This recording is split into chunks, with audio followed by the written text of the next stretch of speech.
Hello, everyone, and welcome to the Talent Gap Fireside Chat, where we talk about causes of and solutions to the talent gap. I'm your host, Pete Strauss, and joining me today is Matthew Weaver.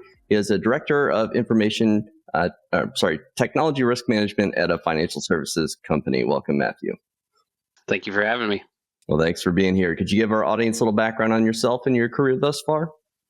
Yeah. So like Peter said, I am Matt Weaver. I am a director within technology risk management. I have been a part of financial services, healthcare, Big Four, pretty much over a decade of GRC experience with a little bit of IT audit mixed in there. Awesome. Yeah. Love the GRC and IT audit world. It's one that I know quite well. Do you think that the talent gap is real? And if so, what would you say it looks like? I would say at this time, the talent gap is not real. I think there's a flood of people out there that are either still laid off from the massive layoffs that have happened earlier this year, late last year, or they've took a position and it's not where they wanted to be, but just trying to still provide for themselves and their family. So I think it's hard getting a job these days in this environment. Yeah, that's been my experience as well. And it seems like especially at the entry level, junior levels, and then especially at the executive level, it seems like the majority of the hiring is kind of at that senior individual contributor level, maybe early manager. Is that kind of what you're seeing as well? Yeah, I would agree with that. A lot of senior analyst level positions, some lead analyst level positions as well. Pretty much just that step before you become a people manager. It seems to be where the majority of those positions are offering, I would say. Yeah, it's funny too, because as long as I've worked with consulting firms, that seems to be the level of people that they've always wanted to hire. Have you noticed any difference in hiring on the internal side in industry, as they would say, versus consulting? No, I would say my experience with pretty much every employer I've worked with is always that senior level is where they typically push a lot of jobs. Entry level is few and far between. I feel like no one wants to start out with someone straight out of college and teach them.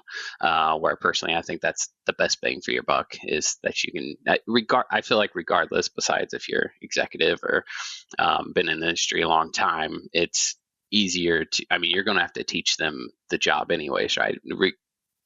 Sure, employer, everyone does things a little differently. You kind of know the gist of what you're doing, but versus some companies have GRC tools, some companies don't. Some companies follow NIST, some companies follow ISO, that sort of thing. So I think I get why they hire those senior level. You get the experience, plus you don't have to pay them the exec level positions. But I think there's a lot of room for growth for companies to start doing the entry level positions, actual entry level positions, getting people right out of college, and just teaching them while you don't have to pay them the senior level salaries, essentially. Yeah, for sure. Why do you think more companies don't make that investment in the junior folks that, like you said, are a very good bang for their buck? Why is it not happening as much as maybe we'd like? I think it's purely they want someone who can come in and hit the ground running from day one. They don't want to take 6 months, a year, 2 years to get them up and going. They want to be able to hire someone to start doing the job that they needed 90 days ago. From internal perspective, whenever you actually need someone, you don't get that rec out and open. It's at least 30 days, if not 60 or 90 days, it seems like. And then by the time you do interviews and actually bring someone on board, you're talking 4 to 6 months down the road when you needed them 4 to 6 months ago. So I think that's part of the problem, is that they just want someone as soon as possible to be able to start working, versus if you take someone with less experience, then you have to bring them up to speed.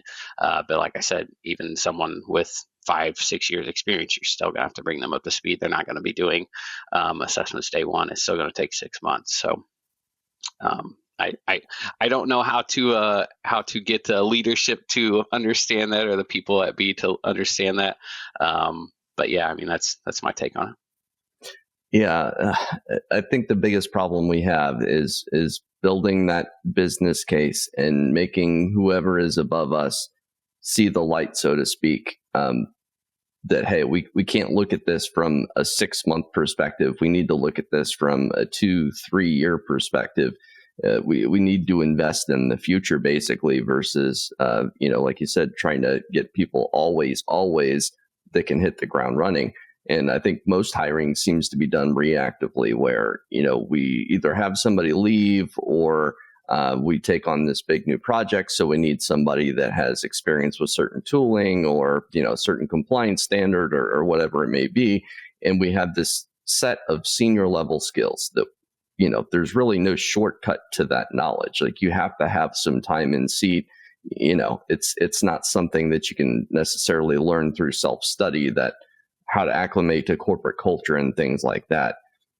How do we build that business case, I guess, to set up a program once and then reap the benefits forever? Yeah, I've seen it a little in my career. Not most employers do this, but where I've seen that, I think it actually kind of works. I mean, it's not guaranteed 100%, but you kind of, people get stale and people think they just routines, and people don't end up liking routines and want some change in their jobs. So if you can start a program to where, let's bring person on board, let's let them work in this position for 2 years, maybe 3 years, and then have a rotational program to where they go and do another field. I've seen it within internal audit teams. They'll have people come on board and do 1 year of internal audit just to see what it's like, or maybe do a little change of pace, and then they'll rotate on to something else. So you still have, and I think the benefits of that are, is you keep them within your company. They already know, they get to know a lot of the different domains, a lot of the different functions within the company. So they become a quite valuable resource to where, hey, if no matter what job they go onto within the company, if a question comes up that says, hey, I have this question for X domain, I already know the person to go to within that domain, versus trying to figure all that out. They might even know the answer because they've worked in various departments. So I think having a rotational program, and I mean, I feel like you see it more with interns. Some companies will rotate interns in the different departments to get a feel for all the different various business units, but it doesn't really carry over to full-time employment. Which I understand why some don't do that, because you want someone there for the long term. But I think it's more beneficial if you can rotate them within your own company and have someone with that experience within your company, versus said person leaving to go to a different company and then having to retrain someone. So it's kind of, I guess, how you look at it is either a win-win or a lose-lose. But I think rotational programs would be very beneficial to companies to enable and enact. For sure. Yeah. And it's hard to put a price on that institutional knowledge, Right. or a value on it. I think it is so valuable, but it's often discounted in favor of specific, vertical knowledge or specific tool knowledge, or, whatever it may be. But you can be far more efficient at your job if you know how the company works, and the politics, and the policies, and there's just so many intangibles that it's hard to assign some sort of value to, but that makes such a big difference in somebody's ability to do their job. And that's a great idea about rotational programs, because some of the most motivated people I've ever met, they are bored. They're looking for some sort of new challenge. And if they don't get it internally, they're just going to go external. And from a company standpoint, it makes sense to have people try a few different things, because if you're able to have them try out a few different things, they may be more efficient and more effective in a different role than you have them in currently, just because they're more motivated by it, or it's more interesting, or, they have a better personality for it even. And I don't think a lot of companies really or hiring teams think necessarily about what's optimal. It's more about let's fill that seat today. Let's focus on what's in front of our face, and then we'll tackle any issues in the future if they arise. So there's not as much planning, perhaps. Any idea how we can get hiring in the field to be a little bit more proactive, more forward thinking, more forecasting versus reacting? I think a lot of it just comes down to budgets, dollars at the end of the day. A lot of companies are working on tighter budgets these days. You're forecasting that what the future economy is going to do, and it seems like it's crazy and up in the air these days. You never know what tomorrow brings. So I feel like that has a major impact on it. And yeah, I don't know how to become more proactive. I mean, I feel like most of the time internally you see like, hey, I know X employee is going to probably be retiring within the next 5 years. They've been here 15, 20, 35 years, like that experience is invaluable to replace. We should probably get someone now to start building up, try to soak as much of experience of that as you can as possible. But they also, since they've been here so long, have a budget built up that they're getting paid.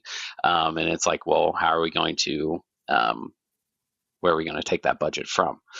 So ultimately, I think it just comes down to dollars. I think most employers know of things that are about to happen and want to be proactive. But if you don't have the money at the end of the day set aside for that, then you're not going to get that additional headcount.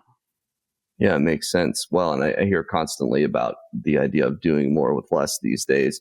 Any tips that you've picked up along the way, I guess, as far as doing more with less, how to create more efficiencies with limited resources?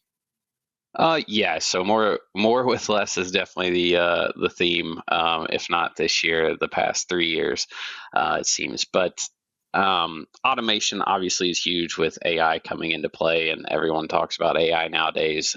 Automation within GRC. So the biggest one probably being is answering questionnaires. So if you can build a tool that has a lot of your answers built in, and can run the tool to where it can answer X percentage of it, that certainly helps out because questionnaires do take a lot of time for analysts to perform. That's probably the biggest one I see is automation within AI. That's going to come into play. But at the end of the day, you still have to have boots on the ground with people with experience that know the answers to those questions, because those automation tools are not 100%. So while it may give you an answer, is that answer 100% right? Is it 50% right? Do you have to go back and rechange it? So while it is capable of taking hours away and giving you hours back, it still takes time to review those answers and get that tool up to where you want it to be. But I mean, that's with everything, it seems. So not anything new, just I'd say newer to the GRC world. That's one of the bigger ones. Yeah, it's interesting. I just had a demo yesterday of a platform that's leveraging AI to basically do, it's to prep you almost completely, like a full readiness assessment and advisory, getting a company ready for a SOC 2, all through AI. Like there's not a human involved. And I asked the founder, I was like, at what point is a human involved to double check the work of the AI to make sure that it's, not hallucinating or anything? He said, well, we do have people on staff to check it if needed, but it's really pretty good. So, yeah, I think that's going to be the challenge of the next 5-10 years is how do we hire the senior people that have the appropriate level of knowledge? So going back to how everybody's always hired, it seems like senior individual contributors, how do we hire those folks that understand these tools well enough to gut check them and QA and stuff like that? What do we do, though, if a lot of the entry-level duties and some of these more, grunt work type of duties are being automated away? how do we train people? Yeah, it's a really good question. It definitely brings in future perspectives. It makes me think that senior GRC people are going to come from other domains, whether it be from SOC teams, obviously from your help desk. But I mean, I could see help desk being automated a lot already. But yeah, from those SOC teams, vulnerability management teams, different security domains, there'll probably be GRC folks coming out of that are just want to get out of the 24/7 environment. Obviously, internal audit teams, consulting firms, those are always still going to be there. So that's where a lot of GRC people come from as well. I mean, that's where I came from. But yeah, I think it's going to be harder to get entry level people into companies for GRC specifically. I see them coming from a lot of different domains. You'll still have your entry level going into the Big Four and other consulting firms, because I don't see them getting rid of the grunt work there. But yeah, to individual companies, I feel like it's probably going to be even harder for college grads to go into the field. Yeah, it's interesting you mentioned the Big Four, and I think ultimately pretty common resistance to the idea of automation. I've talked to a bunch of folks recently in GRC working for a lot of the larger consulting firms, and none of the larger consulting firms are leveraging these compliance automation platforms, whereas all the smaller, more agile and mid-market firms are. And the larger firms are laying people off. It seems to be the way the industry is headed right now. I guess my concern with that is when you have such a focus on speed to report and efficiency and automating things, is there any quality lost in that process, do you think? Like, is there a perfect world where we can have, speed, efficiency, and quality, reports and compliance? Yeah, I do think there is some quality loss in that. And maybe one day the AI tools will be up to that speed, and maybe next year, maybe 5 years, maybe 10 years. But I don't think they're there yet, and so I do think you lose some quality. And that's why I go back to my what I stated earlier, is that I think you're still using a lot of your own time to review those answers and add that personal touch to those. And I mean, it's not going to be, when you're using these AI automation tools, they're giving just your random broad answers, I feel like, whereas in a lot of cases you have specific customers that you offer specific services to that may not be that broad approach, where you have to be more specific. And that's where that quality loss comes into, that you have to fix those answers and provide them with a certain personal touch, because at the end of the day, a company is nothing without its customers and clients, right? So if they see that loss, that quality loss in what services they're being provided, they're going to take their business to someone else that's going to give them that quality.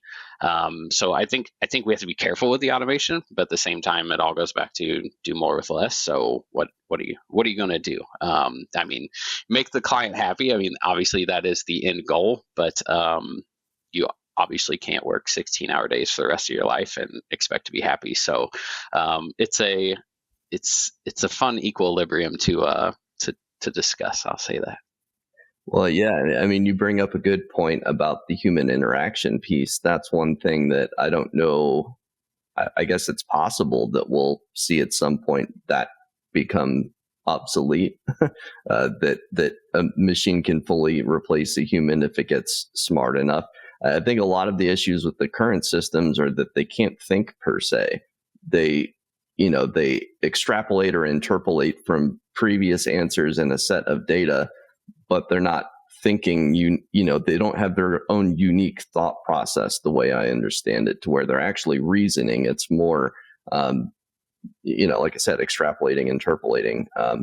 So yeah, it'll be interesting to see how it plays out. I think it's certainly a different world that we're living in. If we ever get to the point where there's some sort of AGI or, plugged into quantum computing, some sort of quantum computer, you get AGI, then yeah, I mean, it's going to be smarter than 10 million humans or something on that order of magnitude.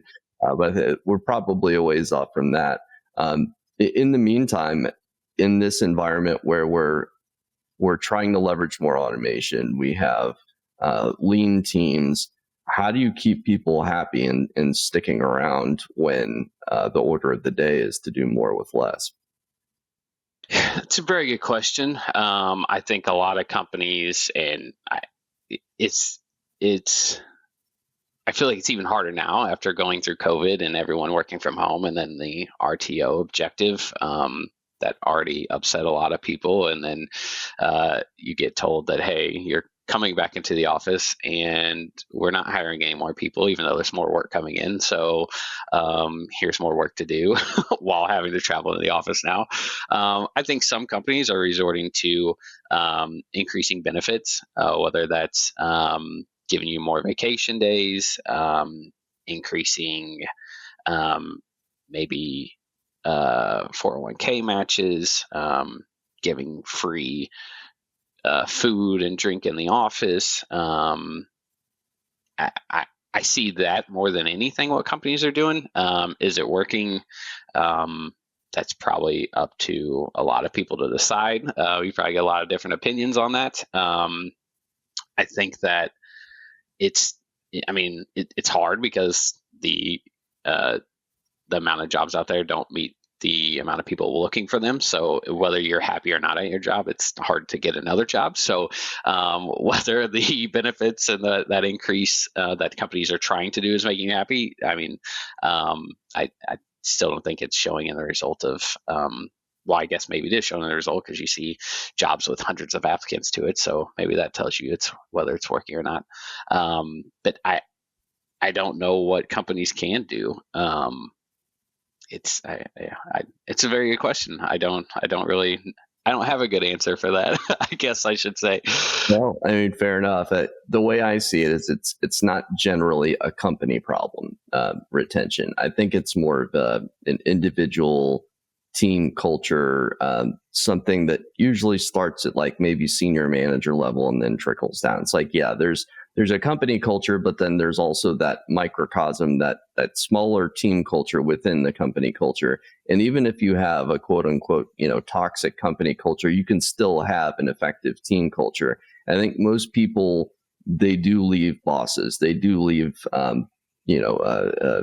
bad teammates, or if they're not feeling appreciated, that sort of thing, more than they're going to leave over the 401k match or something like that. It's like, yeah, I do have those conversations as a recruiter where they say, oh, they slashed our benefits, so we're used to good benefits, that's the reason I'm looking. But usually it's something more intangible, more people oriented. But you bring up a good point. It's like, yeah, companies feel like they don't have to try to hold on to people so much anymore because of the way the market is. It's like, if it's an employer's market, they know that if they do have people leave, there's hundreds or thousands of applicants lining up around the corner to apply to that job. What they're not factoring in, though, I think, is that institutional knowledge that we had talked about before and how much it costs a company to onboard somebody new. It's like, yeah, you can replace that person, but what do you lose in the process? So any tips as a team leader, manager yourself, to create that cohesive team culture within the broader corporate culture? Oh yeah, it was a good point. I didn't think about that from that perspective, anyways. But yeah, I mean, my personal philosophy is be more like a leader versus being a boss. Without crossing a line of, hey, we're best friends type of thing. But yeah, I mean, being able to laugh in the office, have fun, take breaks, bring back, well, some companies may. I feel like I see it less nowadays with happy hours and things like that. Have outings with your team. I know we just talked about yesterday going to Topgolf. here in the near future. So just getting out of the office, trying to have those fun events that seem to be dwindling nowadays. And yeah, just trying to create a better culture within the team, within the office. And I feel like that's even more prevalent now that there is the return to office, is that your team members already aren't happy that they're having to come back in the office after being at home for the last 2 to 3 years. So you have to do something to be like, hey, now that you're in the office, you're used to being in your pajamas behind a camera. Now you actually have to put pants on. Let's go grab coffee. Let's walk around. I know a lot of people are used to being able to walk when they work from home on their lunch break. And now when they're in the office, they don't see that as much. So being able to get outside, get some sunshine, I think it goes a long way. It makes people happy. Totally agree. Yeah, I mean, there's a reason there's a saying, touch grass. You literally sometimes need to touch grass and get outside in the sun. I mean, there's good research to show that getting vitamin D, getting sunshine actually improves your mood. So that's a great point. And even just taking breaks, you almost have to, it sounds like, offset the time that people are spending in traffic with something positive and stress relieving versus, stress inducing, to try and balance that out to get them close to the equilibrium that they were at while they were working from home. Obviously, home isn't always stress free either, right? But the family. But yeah, absolutely. So what are your thoughts on the whole RTO thing? Do you think that's going to be a long-term thing that's going to stick around, or do you think we're eventually going to go back to the more remote friendly setup? I was thinking about this earlier because I figured this was going to come up. I don't see RTO going away in the near future. I actually think that we could see companies going back full time to being in the office 5 days a week. As much as it pains me to say that, because I don't mind hybrid. But I do like my days when I can be at home and have that flexibility as needed. But I also don't mind going into the office. I will say I enjoyed working from home 100% during COVID times. So, yeah, I see the benefit to being in the office. I mean, you could go a million different ways with that, but I do enjoy the face-to-face interaction and not seeing like I'm out on an island and never seeing my team. So I do see the benefit there in that aspect. Future state, I think we could see either staying hybrid or going fully remote when we have a generational change or generational shift within leadership. And I think that's probably going to happen within the next 5 to 10 years. It'll be exciting to see what happens when a different generation essentially takes over and one generation retires. I don't know if they will just keep going with the return to office or the full time in the office, or if you'll start seeing more companies going to remote. The benefits of being fully remote is that you have a way bigger talent environment to hire from. I mean, you can hire someone across country as long as they're willing to work in whatever time zone you need to work in. Versus when you're in the office, you have a essentially 30-mile radius that you hire from, unless someone wants to move. So I think that would help out more companies from being able to have, a lot more talent to hire from. But like I said, I also understand why people want to see each other face to face and have those conversations. So the future will be very interesting with how when that executive generation change happens. And I could see it going back to remote. Honestly, I could see that.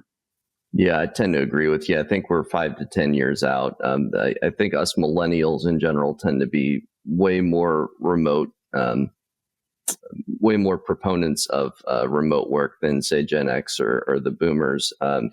Not to say that you don't have crossover, obviously, but on average, would love to see some data on that. I think I've read it somewhere that millennials are more remote first.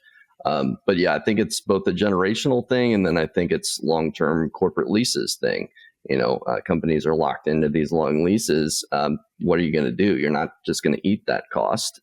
You got to try and capitalize on your investment somehow, even if you may have some attrition because of it. And as we're seeing with the state of the market, it's if you lose some people because you're going back to office, you'll still have some people willing to come into the office. So it's not like you're completely out of luck to staff up or backfill folks.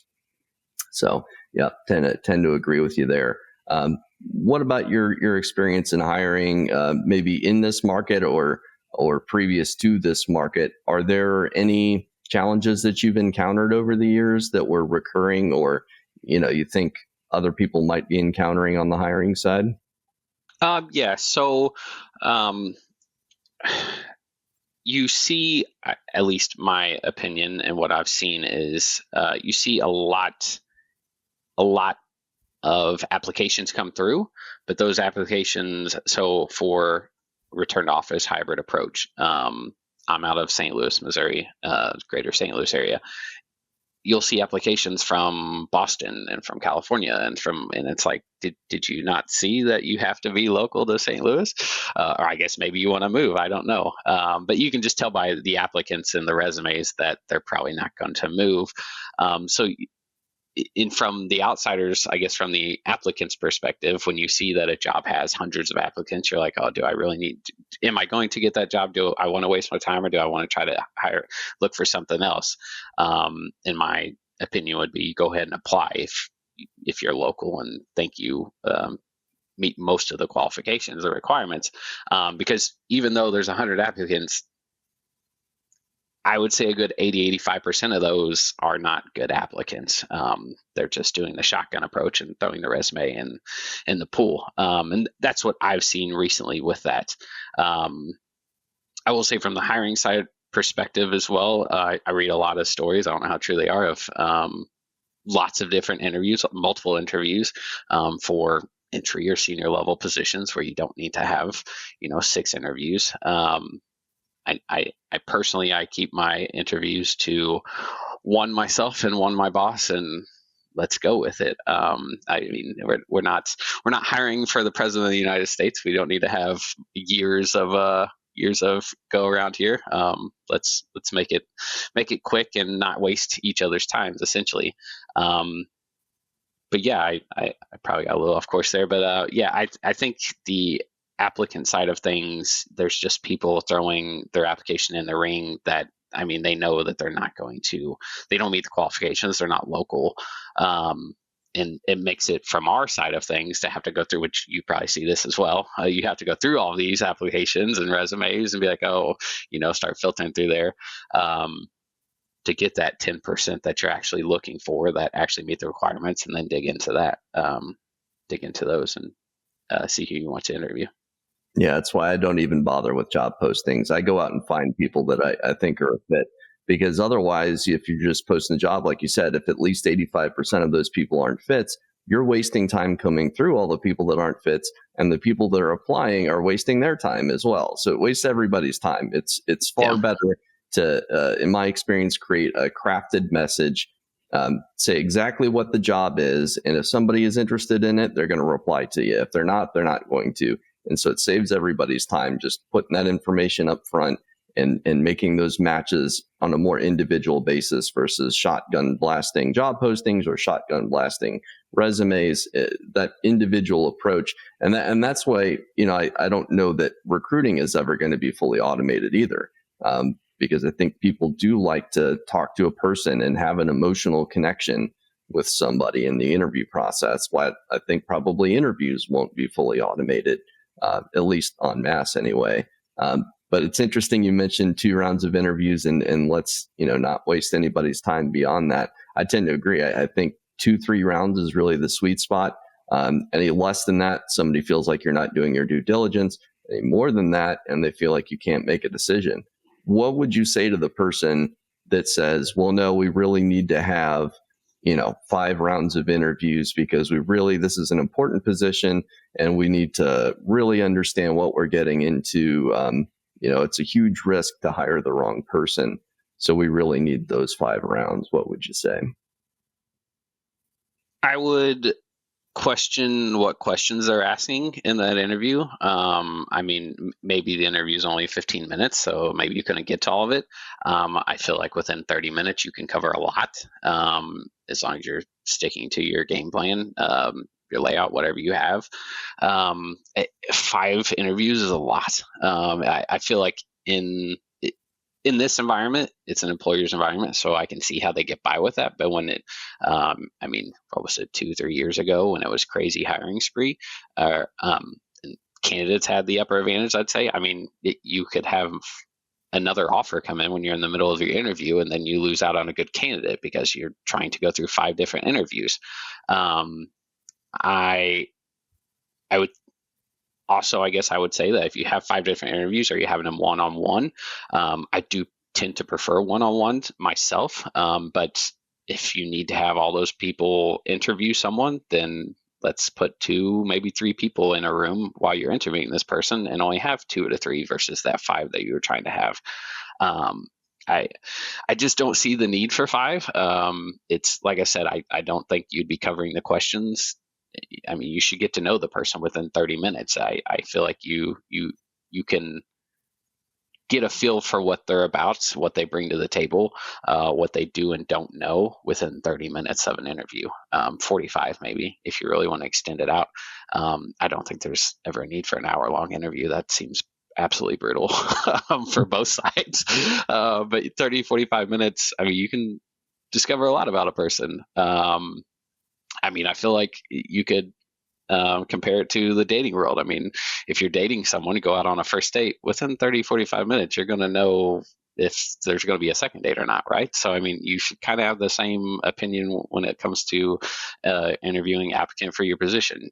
You know what the position is about. You know what you want out of that position. Does the person meet the requirements or not? Why you don't really need to go any further with that. And I think also a lot of people or a lot of companies, employers will go ahead and have those other interviews whenever 1 or 2 people have already said no, like they're not going to meet the requirements. Like, oh, well, I think Joe Smith still wants to have an interview. Why? You're just wasting everyone's time. They're not going to match a job. So why keep going? I think you get a lot of that out there in the industry as well. Yeah, and I've personally seen that happen. And I would raise a stink like, hey, this doesn't make sense. But me as an external recruiter, external to an organization, I have to be careful about what suggestions I make. And, sometimes I have to play some politics and maybe not say what I think of their process and stuff like that. It's interesting you likened interviewing to dating, and I totally see the parallels there. When you're assessing culture fit, and I don't know, maybe this is not PC or whatever, but when you're assessing culture fit, it's almost like, are you attracted to that person? That's kind of a parallel I see. And then when you're assessing values fit, does this person match my values? If you're dating, it might be, sociopolitical, it could be education, family, those deeper level types of things.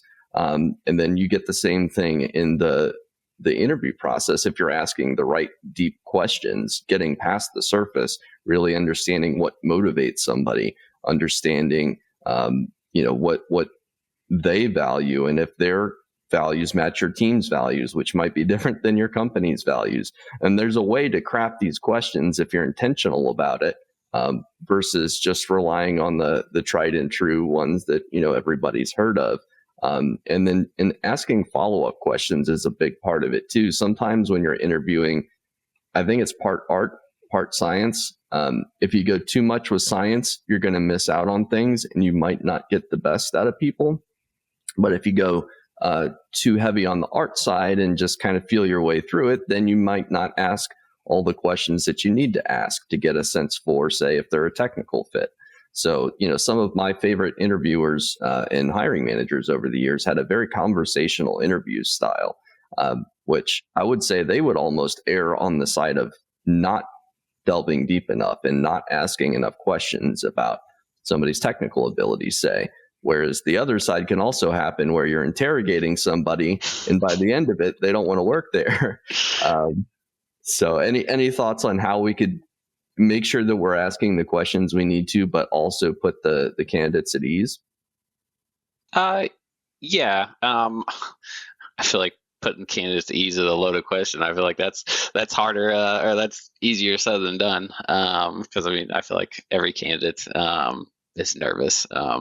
From a interviewer, I mean, I'm nervous sometimes going in. I'm like, I'm not even on the job block. I don't even. I already have my job. Why am I nervous? But yeah, I mean, having friend-to-friend conversations, in crafting it to be about the position.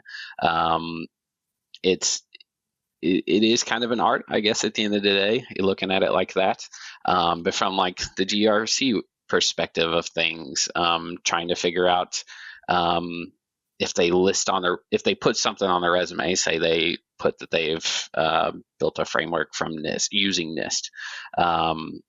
But dive a little bit into NIST, ask about certain domains, ask about certain key controls that everyone should know within NIST, or encryption or something like that, something that's FIPS 140-2, something that everyone knows if you're talking about NIST, and then kind of go from there, ask about how they incorporated it within whatever company they were a part of.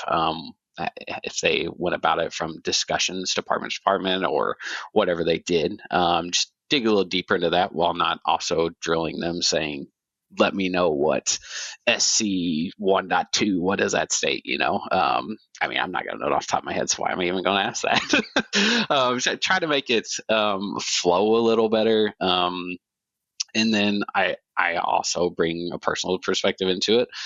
Usually when I begin an interview, I let them talk about their history and their background. Then I talk about my history, and then I'll even bring up personal, like family, that I have, not asking them if they have family because I don't need to know that, but just letting them know about me, what I'm about. I will ask questions on if they prefer a manager that has one-on-ones with them every week or every other week or once a month, like how they like from a manager, because at the end of the day, that's important for me to know if I need to spend more time with them, less time with them, if they have to be more hands-on, less hands-on, that sort of thing. So I tend personally not to ask the tell me about a time when you had X, Y, and I don't get a lot out of that. I'll leave that to HR to ask those questions. I more so want to get down to nuts and bolts, like, hey, NIST, ISO, whatever it may be, and then go from there. That's cool. It sounds like then you would almost kind of lead them into a direction where they would be talking about a scenario or an accomplishment that they had with whatever framework or standard. So it's not quizzing them on specific controls or whatever it may be. It's more, what did you do with this thing? And, could you give an example of one of your accomplishments in the past related to this sort of topic versus like a head-on pop quiz type of thing, which, I think if you're that specific and that laser focused, even somebody who knows what they're talking about may get extra nervous in that like head on, very specific point in question. So I think there's a way to phrase it, but looking at, what would you do in X scenario? Those scenario based questions, I think, are also very good. Because you get a sense for how somebody thinks, not just what they've done previously, but how they would approach a new problem. It seems like so much in security is about problem solving and thinking on the fly, Yep. and soft skills. Like everybody talks about soft skills, but have you figured out a way to quantify or qualify like what you're looking for in soft skills? I think you just pick it up during the interview, how they reply to questions, how the communicate or the conversation flows. I think you brought up a good point there that made me think, like, even though I don't ask, hey, tell me about a time a project went well, blah, blah, I mean, you kind of get that through the other questions. And part of the reason why I feel like I don't ask, tell me about a time a project went bad and you did XYZ to fix it or whatever, is because candidates are used to having that through other companies. So they already have a preloaded answer for you. And when I see that preloaded answer, I automatically know that, hey, you've told 20 companies you've interviewed for the same answer. Like, let's actually have a conversation and let's discover, because I mean, through those other questions, you're going to get to that. You're going to get the same answer eventually, but it's more so walking through everything where you can pick up the highs and the lows off of one project. Because I mean, if you ask someone, hey, tell me about a positive experience, there's probably a negative experience within that positive experience. I mean, not everything goes well every single time. Might end up well, but it wasn't well getting there. So yeah, I think you can pick up on those soft skills just by having those conversations throughout the. I mean, if someone gives you a short answer, and then you have to ask another question, it's another short answer versus keeping the conversation flowing. I mean, it's not to say that that's bad, but if you're in a customer-facing role where you're going to have conversations with customers, it's probably not someone you want having conversations with customers. And so, yeah, it all equates back to whatever role it may be and what soft skills you're looking for. Yeah, it's interesting. You bring up the short-term responses. I get that a lot as an external recruiter because I think there's a certain element of distrust when it comes to recruiters.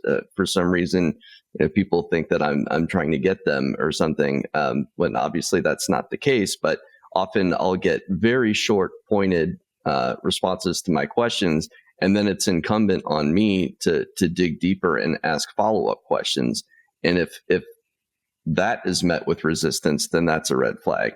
But if they're like, okay, well, he actually wants to understand me, I'm going to, open up a little bit, then that's a good sign. I tend to believe that you should give people some rope to either hang themselves with or, to build something great for you, you have to let people show you who they are. And that can be tricky, I think, to do in, 30 minutes or an hour.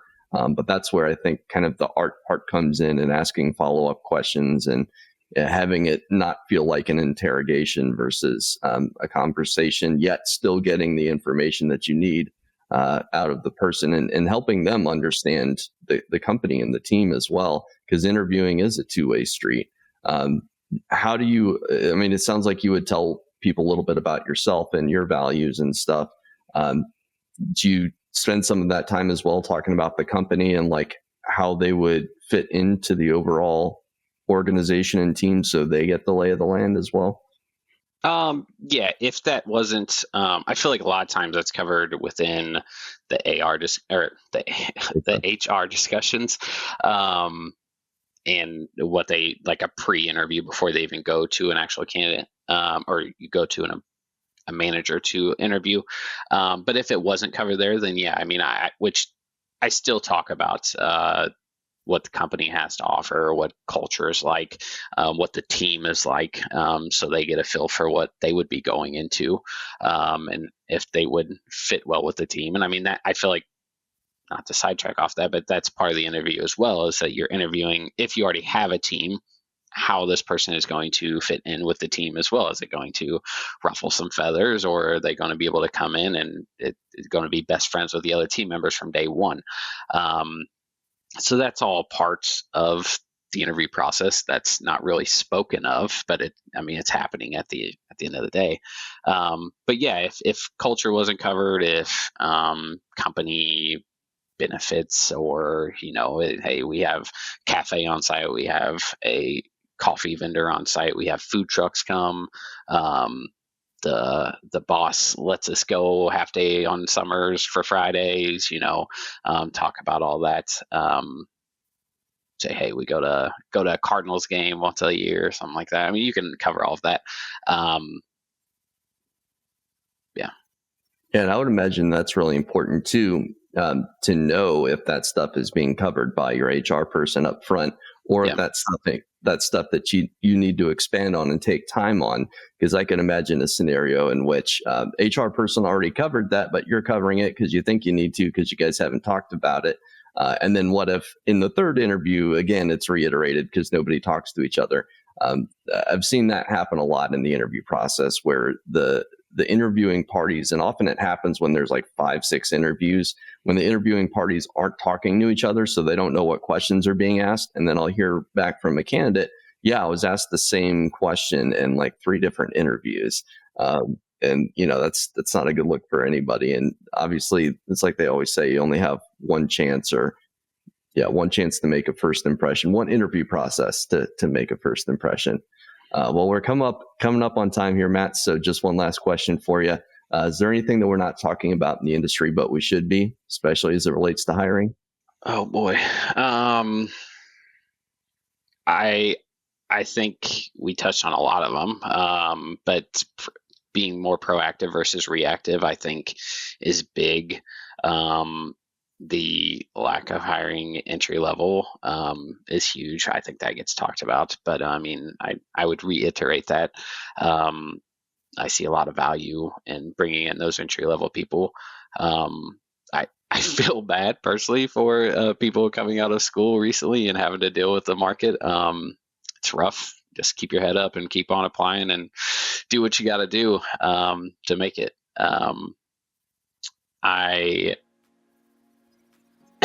It'll be interesting to see where the future goes. Like you talked about RTO. I think we covered a lot of it. I can't think of anything off my top of the head that we haven't covered when it comes to talent gap or anything like that. Awesome. Well, certainly appreciate your time. If people want to keep up with the work that you do or reach out to you, what's the best way to do so? You go ahead and connect with me on LinkedIn, Matthew Weaver. Face hasn't changed much since I took that profile picture, so you should be able to find me. I also am on socials everywhere, but keeping it professional would be LinkedIn. Awesome. Well, thanks for your time, Matt. Thanks, everybody. Thank you. Hello, everyone, and thanks for tuning in to this episode of the Talent Gap Fireside Chat. Don't forget to follow our page on LinkedIn and like and subscribe on Spotify and YouTube. Hit that notification bell to be notified when we drop a new episode. New episodes air every Friday at 4 p.m. Eastern.